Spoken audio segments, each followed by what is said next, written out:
Air travel is an attractive target for fraudsters. Why? Well, since most people book flights online, often in advance, across borders, and through third-party sites, bad guys have plenty of opportunities to strike. Airlines lose over $1 billion every year to fraud, which is about 1.2% of their online sales. Not a big deal, huh? But factor in lost trust and frustrated customers, and the damage grows exponentially. So why is it happening?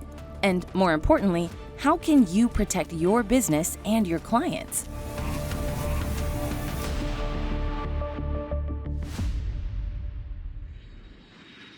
In 2024, 1 out of every 10 US dollars was spent on travel. The industry reached new financial heights, exceeding the record set in pre-pandemic 2019. There was, unfortunately, another record set. 3 out of 4 travel merchants reported an increase in fraud.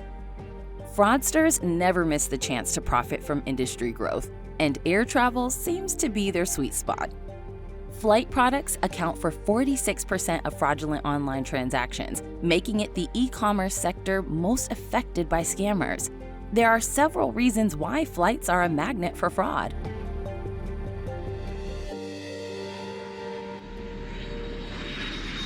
First of all, air booking mostly involves card-not-present transactions.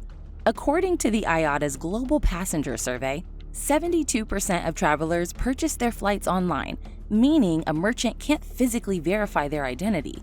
The same happens when a seat is reserved by phone. This automatically raises the risk of scams. Second, the very nature of air products and the way they are delivered attracts fans of easy money.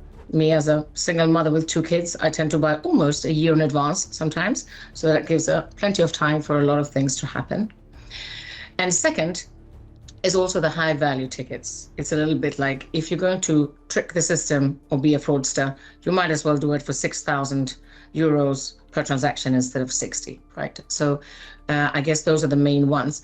Jacqueline Ulrich is the Senior Vice President of the Travel Vertical at Nuvei, a financial technology company. So, bad guys don't waste their talents on low-cost carriers preferring business-class seats on international routes.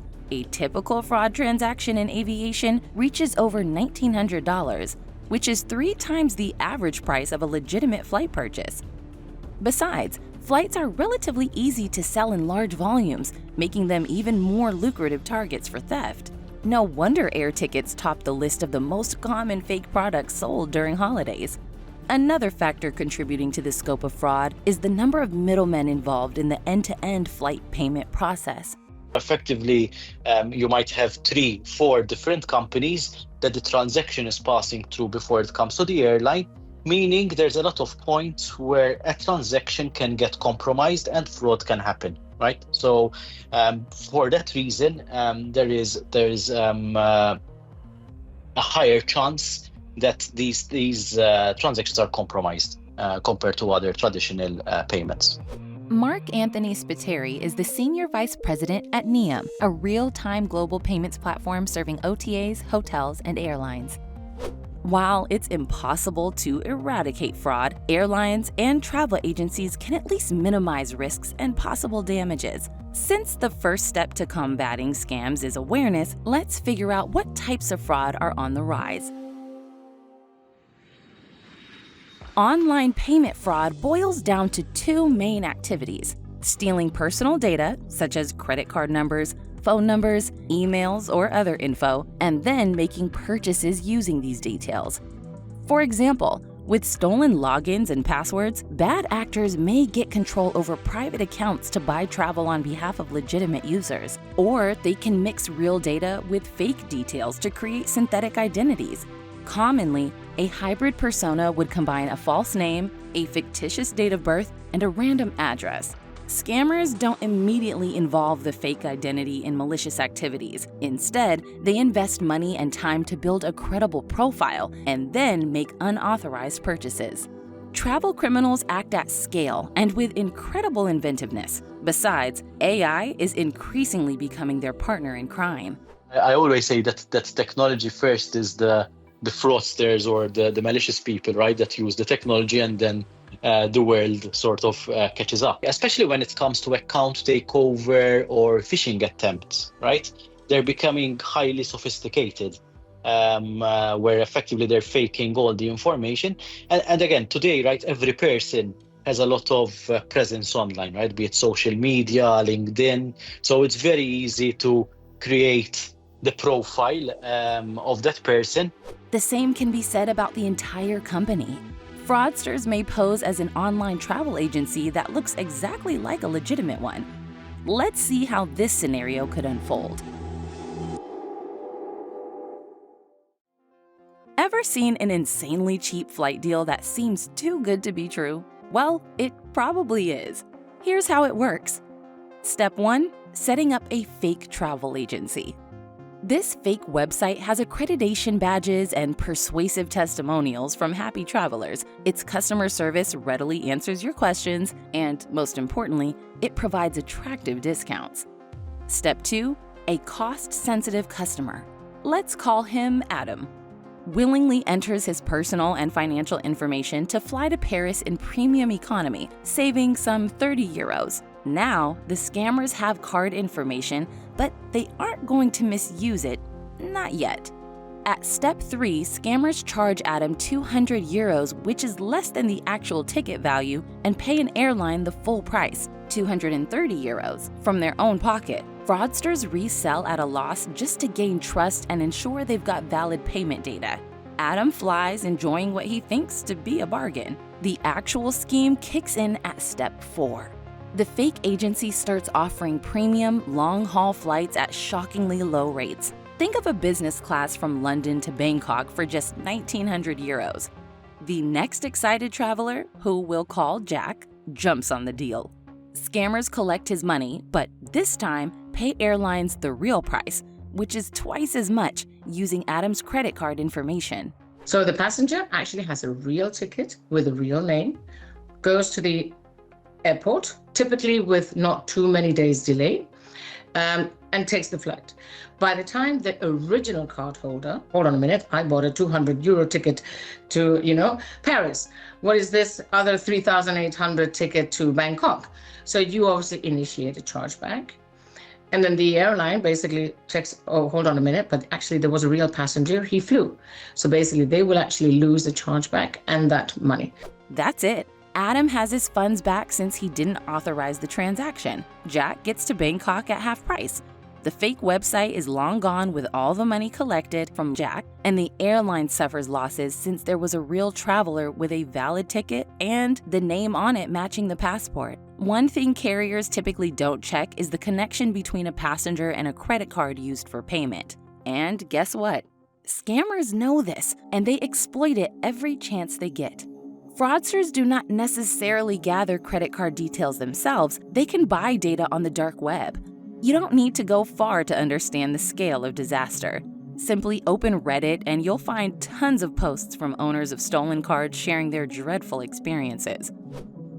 I was charged $6,100 for a Japan flight which I didn't purchase. I'm not planning a Japan trip or using this airline. I'm in Latin America now.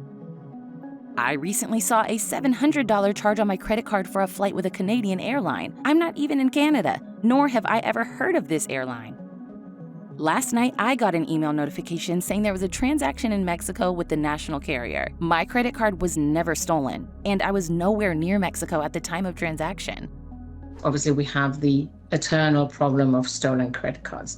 And if you think about today, the massive traffic that we see from dark web, players selling thousands, if not tens of thousands of credit card numbers, make that one of the hardest ones.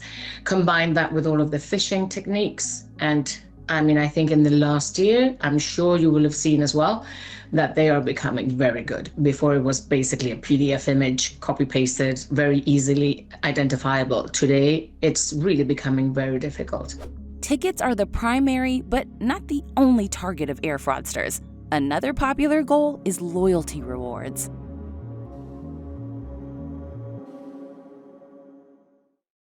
The three world's largest frequent flyer programs, Delta SkyMiles, Advantage by American Airlines, and Mileage Plus by United, boast over 100 million members each. Other large carriers also have tens of millions of customers accumulating awards on their personal accounts.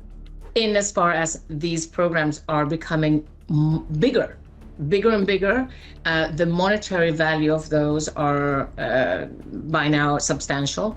So you can actually easily hack in. There's no 3DS. It's just basically capturing the details to log in, and voila, you can buy anything from a ticket for somebody else or some other merchants that they may have associated with the loyalty program. People don't check their loyalty accounts as frequently as their bank accounts, which makes these assets even an easier prey for thieves. As IATA states, a considerable percentage of frequent flyer program fraud is only discovered by accident. By the way, it's not only lawbreakers that rip off rewards.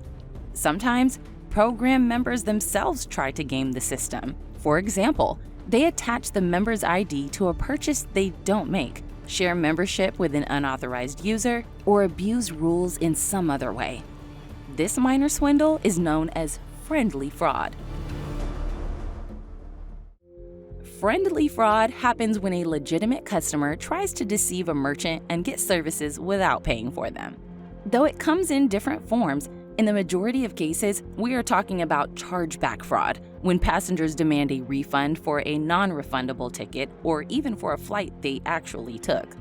Designed to protect credit card users from fraudulent payments and bad servicing, a chargeback mechanism became a real burden for the travel industry, and airlines in particular. Repayment claims skyrocketed during the COVID-19 pandemic. But even after the virus retreated, over 70% of airlines and travel agencies continued to suffer an increase in claims. Sometimes friendly fraud happens unintentionally. For example, when a passenger wasn't attentive enough when reading flight terms and conditions, but it can also be a deliberate abuse. In any case, card networks put the burden of proof on merchants. Airlines must provide evidence that the transaction was genuine, and that's where data matters a lot. When you raise a chargeback, you need a reason. So obviously, if it's good or service is not rendered and the flight did not happen, that's one thing. The flight did not happen, it's easy to prove. But if someone says, but you misquoted the price, for instance, or what you told me on the website is not correct, that is easily solved in that if you have the right information, right, and you make it very clear, like on price, what the terms of the purchase are.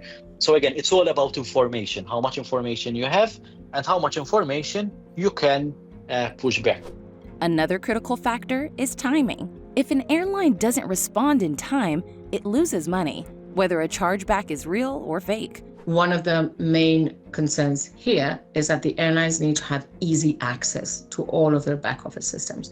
They, the revenue accounting system, the departure control system, and their payment systems, they need to be, dynamically linked so that they can respond very quickly and have access to the correct information and see, coupon flown, denied, right? Then they can get, was it for the full fare, or was it for the one leg, or was it for 3 legs? But at least it's not an automated accepting just because I can't get the data. Some carriers rely on chargeback management tools to shorten the time it takes to access information and reply to the bank. Others prefer to outsource the chargeback process to third parties. Whatever the solution, disputes are part of the legitimate payment flow, and merchants must accept this fact. But what about illegitimate activities? How can airlines and OTAs combat real, not friendly fraud? There is no single solution or straightforward way to tackle scams. Instead, it's a set of technologies and best practices to follow. So let's look at what everybody should do in the first place.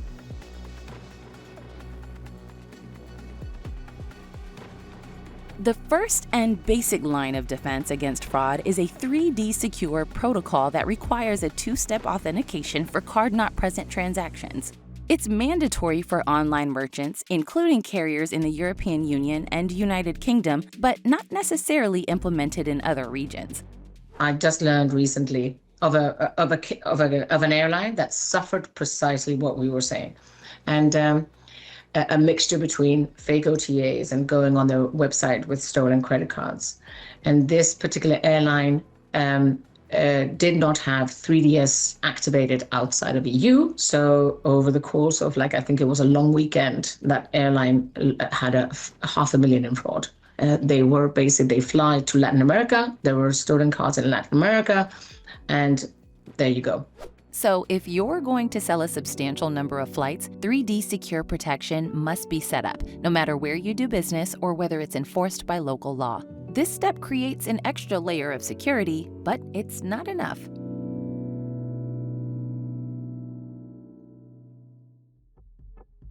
Many booking patterns raise red flags: large last-minute purchases, no connection between the actual passenger and credit card owner, reservations for numerous people made with the same credit card, and frequent attempts to access the site from the same IP, to name just a few. And here's the catch: you can't automatically decline all suspicious transactions. If you do, you'll block sales. At the same time, red flags can't be ignored. You must thoroughly check each case, but do it in a flash. You have several minutes at best to accept or deny a payment. Is the mission possible? Yes, if you're fighting scammers with their own weapon, technology. In the past year, and increasingly probably in the last 6 months, I've seen a big shift in everyone moving to real-time AI transaction monitoring and fraud protection systems, right? I think that's going to be the big push now. And even if we see what's happening in the industry, I mean, Visa late last year announced that they acquired Featurespace, in that area, because it's a big investment area that everyone needs to use AI and real-time monitoring to hopefully counter the AI and efforts that the fraudsters are doing. Yet, despite all AI advances in detecting fraud, it's still a human who makes a decision and suffers consequences if the decision is wrong. That's why knowledge also plays a pivotal role.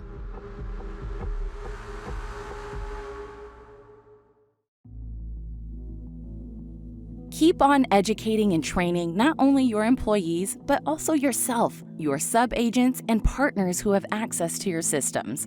Make sure people are informed on how fraudsters operate. When possible, share information on common mistakes, fraudulent activities you faced, and lessons learned with other market players. I think that one of the things is that you need to collaborate with the schemes, even with other airlines, to share blacklisted cards. By all means, have a blacklist of credit cards.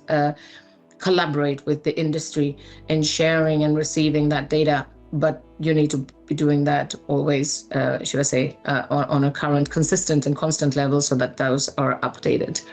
Let's say it again. There's no magic wand that eliminates fraud once and for all. However, with forces combined and everybody doing their part, criminals will have a lower chance of succeeding.